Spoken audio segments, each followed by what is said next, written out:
Je vous remercie.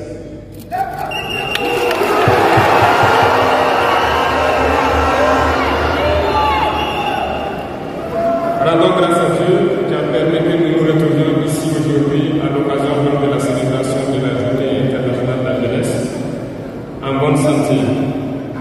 Je le dis très souvent parce que l'être humain oublie souvent Dieu lorsqu'il n'a pas de problème, lorsqu'il est dans le bonheur. Et quand viennent les soucis, c'est là qu'on se rappelle de Dieu. Rendez grâce tous les jours pour le souffle de vie et pour la santé.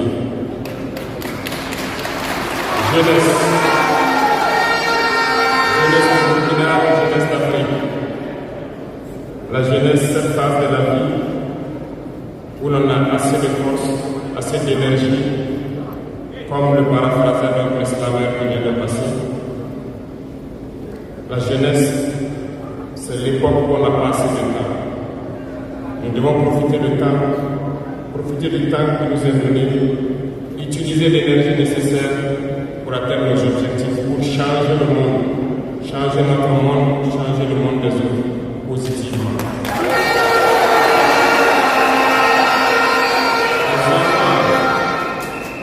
Les enfants souhaitent grandir pour être jeunes. Les personnes âgées souhaitent redevenir jeunes. Tout le monde va être jeune. La jeunesse, c'est une bénédiction. Alors profitez de la jeunesse pour faire œuvre utile. Voilà pourquoi quand je vois dans le thème choisi, les deux premiers mots nous interpellent. Intégration, sécurité. L'Afrique fait face à de nombreux défis. Et on doit se poser des questions. La jeunesse est-elle un atout ou un handicap pour le développement des nations? La réponse est simple et sans équivoque. Et vous la savez. Les pays développés ont pour la plupart une population vieillissante. Et actuellement, beaucoup de pays ont lancé des programmes pour rajeunir leur population.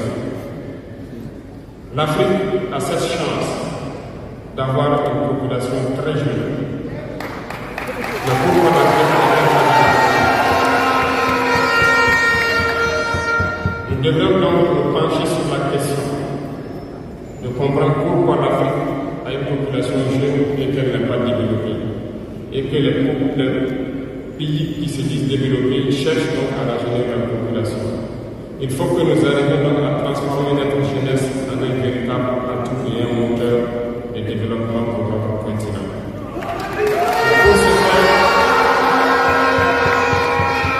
Pour ce faire, nous avons besoin d'intégration, nous avons besoin de sécurité, de développement, nous avons besoin de nous unir. Certes, vous entendrez parler de l'Union africaine. Oui, elle existe. Mais quel est l'effet de l'Union africaine en réalité?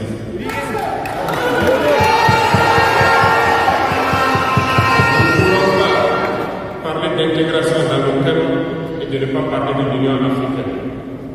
Parce que c'est cette organisation qui devrait nous unir, créer une intégration réelle. Mais nous sommes au regret de voir ces guerres qui persistent sur le continent africain, qui tuent des millions de jeunes, et que cette organisation, qui est à la tête d'États pourvus d'armées, n'arrive pas à s'organiser pour soutenir certains pays. L'union n'est pas juste un mot. L'union, c'est un symbole. Et nous, jeunes, devrions apprendre la leçon de cette situation pour nous unir, pour faire de l'intégration une réalité.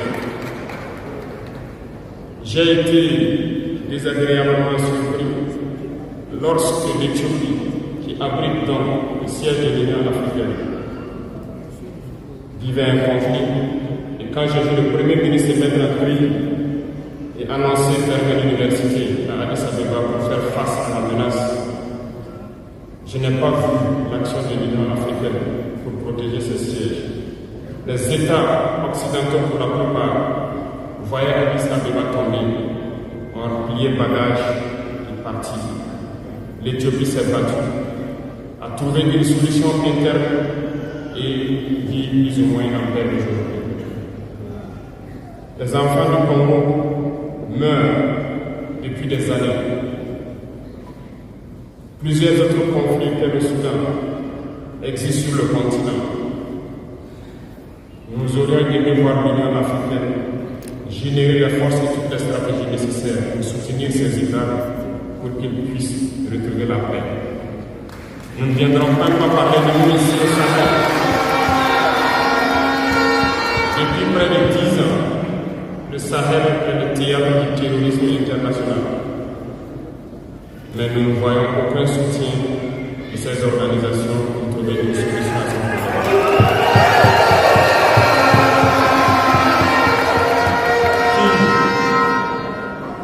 Pire, il y a quelques jours de cela, un pays étranger à l'Afrique a annoncé ouvertement avoir soutenu et participé à une attaque lâche, terroriste et barbare contre des forces de notre confédération à Tinzawata.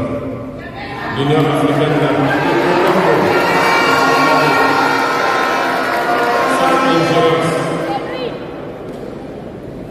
L'Union africaine n'a pris aucun rôle pour condamner cette ingérence d'un État extérieur à l'Afrique dans les affaires internes de nos États. Et ces coups de gueule, je souhaiterais qu'ils l'entendent et qu'ils sortent donc de leur silence et poser des actes pour que la jeunesse puisse croire en l'Union africaine.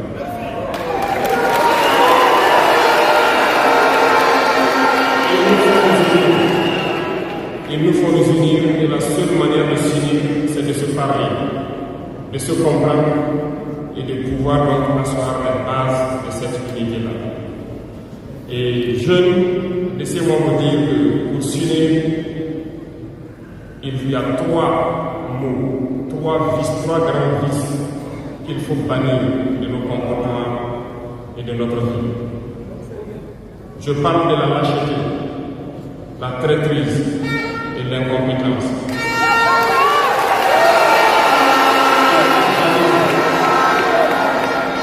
Il faut bannir ces 3 mots de notre mode de vie. Je m'en vais vous expliquer pourquoi. La lâcheté recouvre beaucoup de vices. Un lâche a toujours peur. Et lorsqu'on a peur, on devient un esclave. On s'y.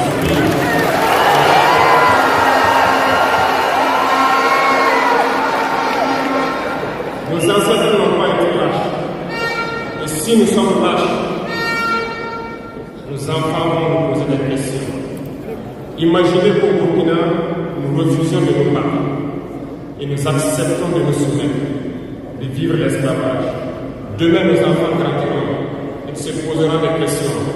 Nos parents ont-ils été des lâches pour nous laisser dans l'esclavage? Que nous soyons vivants ou morts.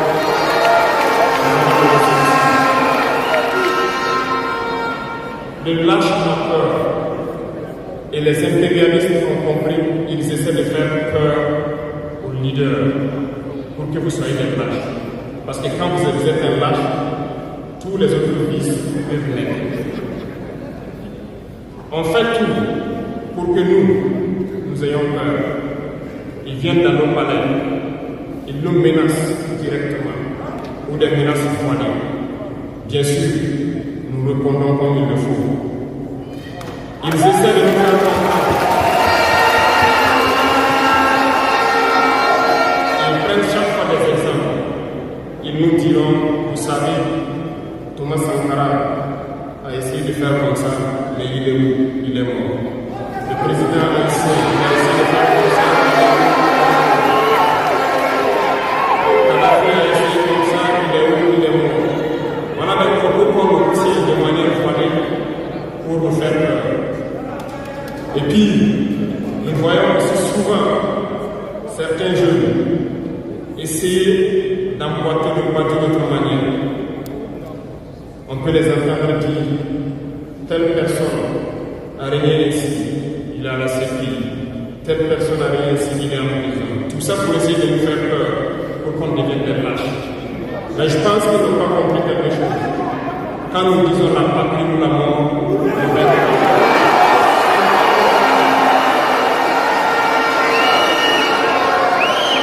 n'est pas qu'une phrase, ça a tout son sens.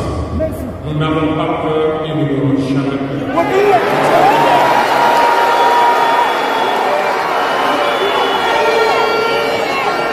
Ils ont fait peur sûrement à beaucoup de chefs d'État africains. Vous voyez, souvent quand on s'exprime, ou lorsqu'on a l'occasion d'être dans certaines situations à l'extérieur, nous tenons souvent des propos pour interpeller les chefs d'État africains, pour qu'on se réveille, prendre soin de notre jeunesse, pour pouvoir amorcer notre développement. Nous sommes souvent certains ont riposté publiquement à nos propos, parce qu'ils se sentent indexés. Mais je peux vous assurer, jeunesse, que lorsque nous nous retrouvons dans la pouvoir, certains chefs d'État nous disent vous êtes sur la bonne voie, c'est ce qu'il faut faire.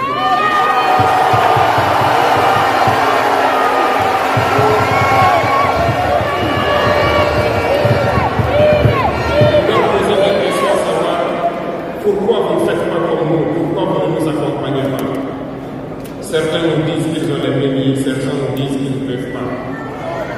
Chers aînés, chefs d'État africains, du haut de cette tribune, donc, je souhaiterais dire que les peuples africains sont les peuples les plus pacifiques. Lorsque vous reconnaissez un tort, il faut le dire au peuple. Que nous n'ayons pas peur de sortir et dire au peuple nous nous excusons, nous avons été compromis, nous avons des biens mal acquis, on nous a compromis par plusieurs choses et que nous demandons pardon et nous revenons sur la bonne voie.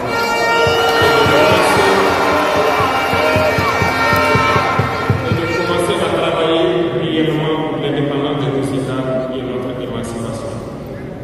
Et je pense que c'est possible. Si nous restons dans cette posture de peur, nous serons lâches. Et l'histoire nous jugera. Nos enfants poseront des questions, nos petits-enfants poseront des questions. Nous sommes en train d'écrire l'histoire, il n'y a pas de place pour la lâcheté. Si nos ancêtres avaient été lâches, nous ne serions pas là.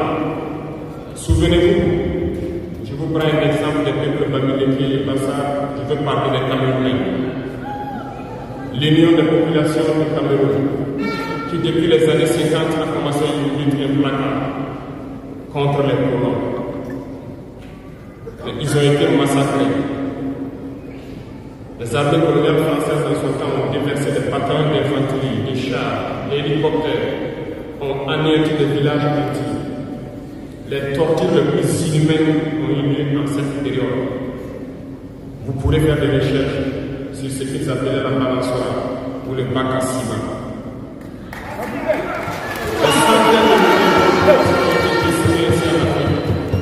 Parce qu'ils ont osé demander aux colons de quitter leur terre. Ça a abouti à une guerre civile qui a duré plusieurs années. C'est pour dire que des gens ont osé, ont affronté à même nous les impérialistes pour que nous soyons là. Il n'y a pas de raison que nous ne puissions pas affronter les impérialistes pour que nos générations à venir puissent vivre. Il y a beaucoup d'exemples à travers l'Afrique d'hommes courageux qui ont refusé d'être lâches, qui ont combattu, qui ont fait face. Eh bien, soyons dignes de ces gens. Nous sommes leurs descendants et soyons dignes d'eux. Un lâche ne peut pas être digne. Ne soyons pas lâches. Je laisse à parce qu'un lâche est toujours un prêtre. Et ça va le faire. Et ils essaieront de nous faire peur pour que nous soyons lâches. Et si nous sommes lâches, nous avons trahi. Il faut bannir la traîtrise de nos habitudes. Les Africains ont été traîtres pour que la traite négrière réussisse en Afrique. C'est parce que les Africains ont été traîtres que la colonisation a pu tenir en Afrique. Interrogeons l'histoire. nous le verrons. Lumumba, Patrice Lumumba a été trahi parce qu'il a osé tenir une tête. Et ces mêmes télévisions belges sont venues au Congo pour quelques pieds tendus à des individus au Congo pour une interview pour contenter leur population. Et vous avez pu suivre ça. Lumumba nous dérangeait. Il est mort, on est content. C'est de la traîtrise. Beaucoup d'autres héros sont tombés pour que nous soyons là aujourd'hui. Et c'est une technique de l'impérialisme, de faire peur aux autres en menant des actions pour réellement créer la terreur. Ça n'a pas commencé aujourd'hui. Je vous prendrai l'exemple d'un guerrier qui s'est battu, Victor Diakabona.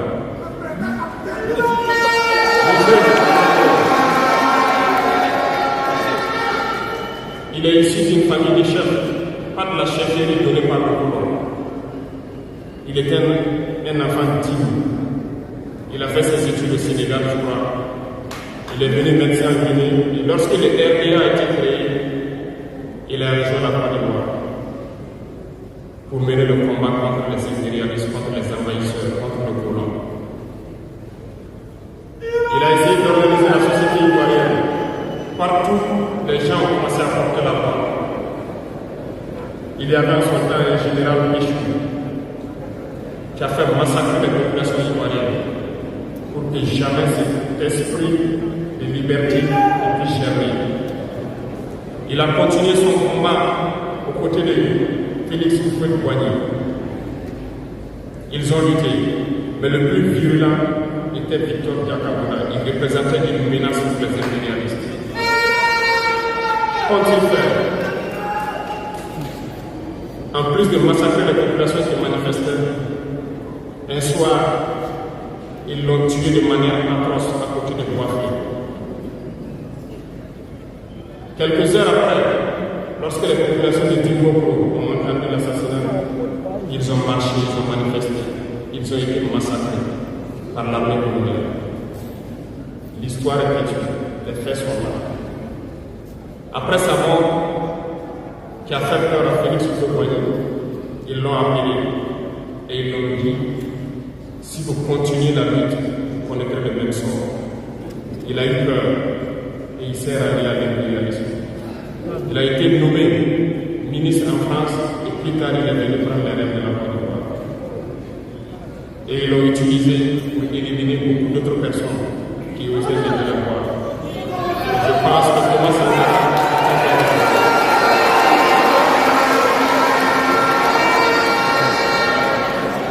Si vous avez peur, vous serez lâche et vous serez traître. N'ayez jamais peur.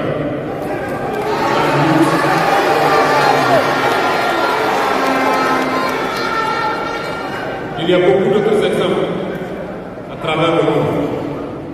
Et il y a ces phénomènes qu'ils ont aussi utilisés depuis belle lurette et qu'ils continuent d'utiliser.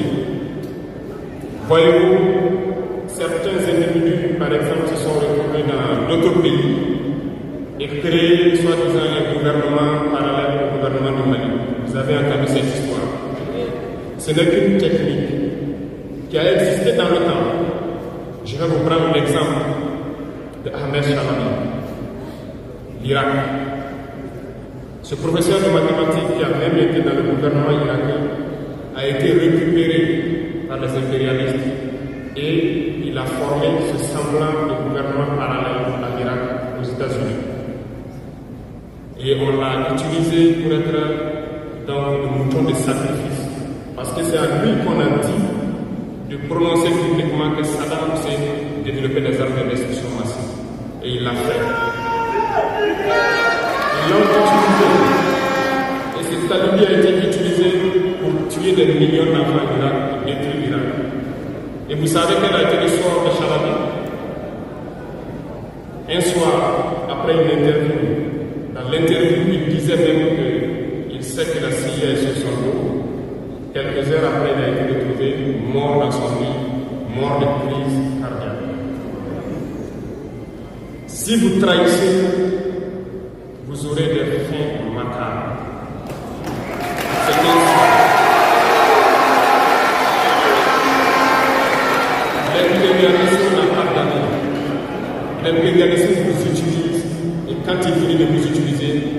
fait de vous ce qu'il veut. Suivez mon regard, vous comprenez de quoi je parle.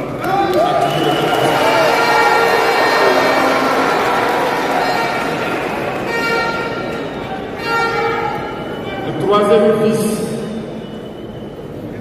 et je vous invite à vous départir, c'est l'incompétence.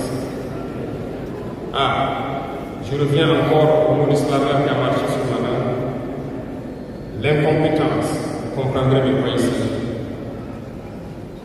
L'incompétence est un phénomène très dangereux qu'ils ont utilisé pour détruire la société africaine. Dans nos administrations, il y a beaucoup d'incompétence. Reconnaissons-le.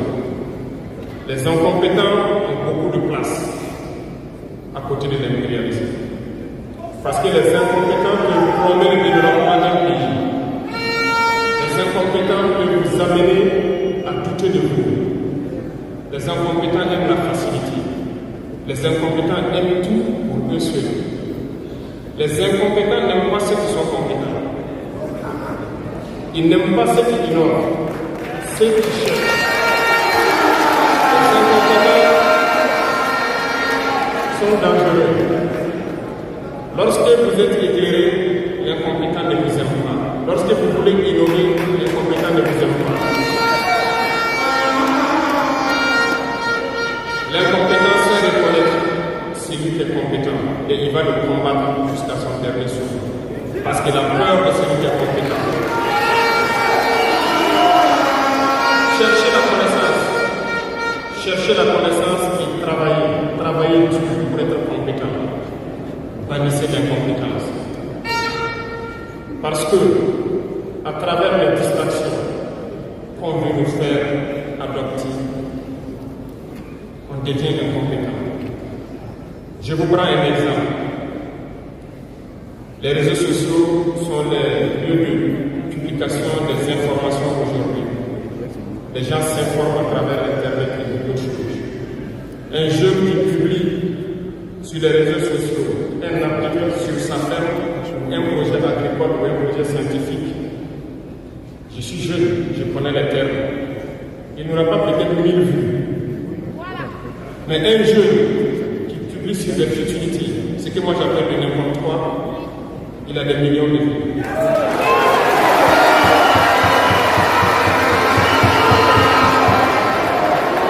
Justement, comme disait le jeune Slavin, on veut vous faire perdre du temps dans les futilités. Prenez conscience. Intéressons-nous au travail et cherchons la connaissance. Cherchons la compétence. Se distraire, c'est bien, mais on doit travailler d'abord. Avant de se distraire. Cherchez la connaissance, sinon vous perdrez du temps à ne rien faire. Et la jeunesse, c'est l'époque, c'est la période où il faut exploiter son temps à bon escient. Les impérialistes savent. Voilà pourquoi ils vont multiplier tout ce qui est événement de distraction. Ils vont multiplier tout ce qui est événement qui peut vous détourner du travail pour que vous soyez des incompétents. Et en ce moment, quand vous êtes endormis, on choisit les incompétents pour diriger tout ce qui est structure importante. Et vous n'avez le choix que de vous plier. Ne soyons pas incompétents, cherchons la connaissance. Les incompétents se cachent souvent derrière les mots. Ils emploient les termes de démocratie, de liberté, sans se rendre compte de quoi il s'agit. Camarades, la démocratie est un état d'esprit, autant que la jeunesse est un état d'esprit. C'est soi-disant démocratie, mais regardez le monde. Comment est-ce qu'on peut vouloir imposer la démocratie en tuant des millions de personnes? C'est de la dictature, ça, ce n'est pas de la démocratie. Ça ne s'impose pas. Ceux-là qui se disent démocrates, mais regardez, nous avons vu des scènes où on a empêché les gens de rentrer dans des assemblées. On a vu des scènes où les forces ont débarqué dans des assemblées pour obliger les députés à prendre des textes. On a vu des scènes plus terribles que ça, où les gens tuent leurs manifestants, mais ils s'appellent démocrates et nous, on nous appelle donc des putschistes.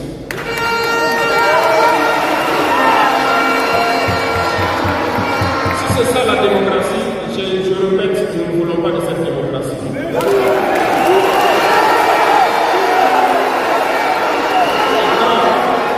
Vous voyez souvent les incompétents. Ils ne cherchent pas à savoir quelle est la signification du mot démocratie en réalité. Ils s'accrochent juste à la définition qu'il y a donnée d'impérialisme et ils se mettent à parler de démocratie sans réellement connaître le fondement. Ça, c'est de l'incompétence. Il faut chercher à connaître, avoir la connaissance, regarder le monde pour redéfinir la démocratie telle que nous le voulons en Afrique.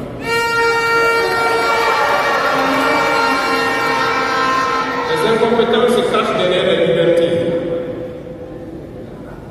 Retenez une chose, il n'y a pas de liberté individuelle qui existe. C'est un fait. Vous pensez vraiment que chacun est libre? La liberté est collective. Tant que nous vivons dans une société avec des règles, la liberté est collective. Parce que si vous ne respectez pas la règle, vous ne pouvez pas vivre dans la société.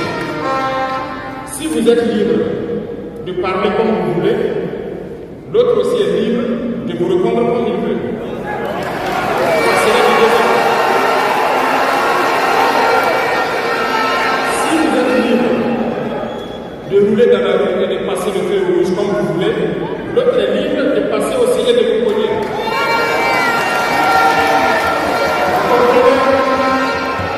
Et si la liberté individuelle prend le dessus, nous sommes dans une société de désordre.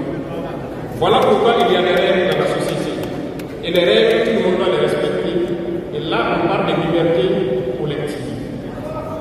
Donc, certains se donnent le droit de parler de leur liberté individuelle à eux, mais ne tenant pas compte des autres. Je pense que ça fait partie aussi de l'incompétence. Parce qu'ils ne cherchent pas à comprendre, ils s'arrogent les droits que peut-être les États les ont donnés pour sévir, pour faire tout pour eux, en négligeant les libertés des autres. Non, la liberté est collective. Avant de poser un acte, on pense à la liberté d'autrui. Et nous ne devons pas transcender la liberté des autres. Donc ça fait qu'on va avoir la réserve. Et une fois qu'on a la réserve, la liberté individuelle n'existe pas. La liberté est collective. Et nous devons avoir...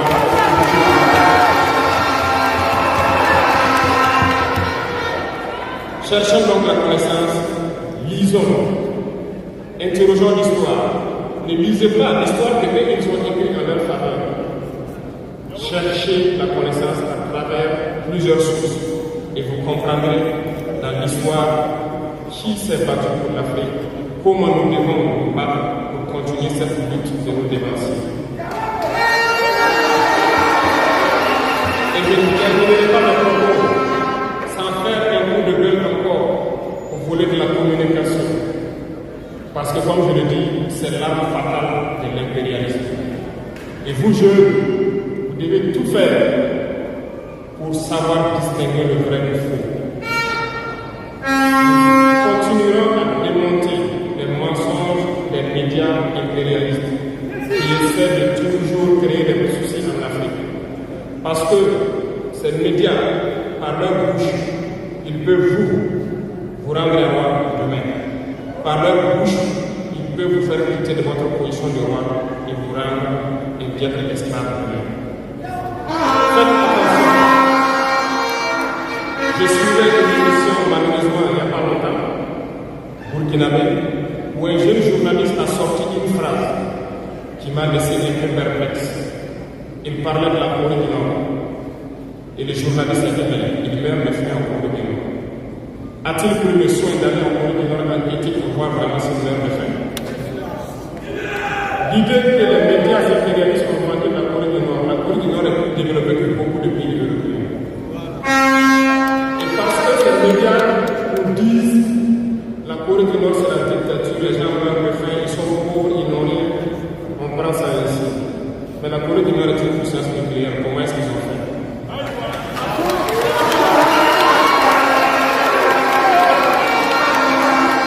Faisons attention à la communication.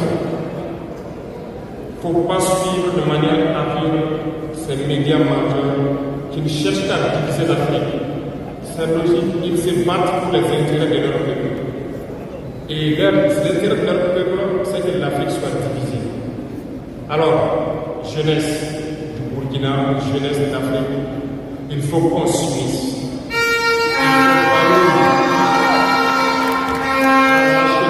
Il faut bannir l'incompétence, il faut bannir la traîtrise et tous les vices de nos sociétés.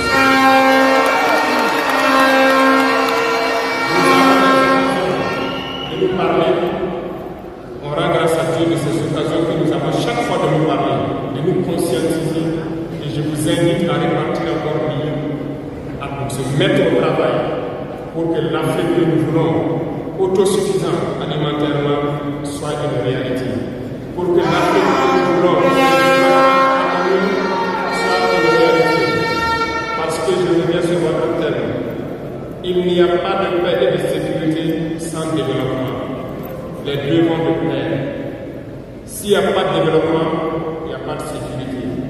Parce que s'il n'y a pas de développement, la jeunesse va forcément se retrouver dans les vices. Il n'y aura pas de sécurité.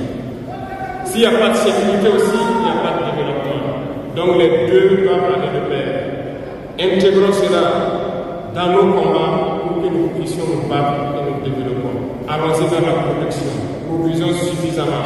Transformons sur place nos matières premières pour que ce soit bénéfique pour nos populations.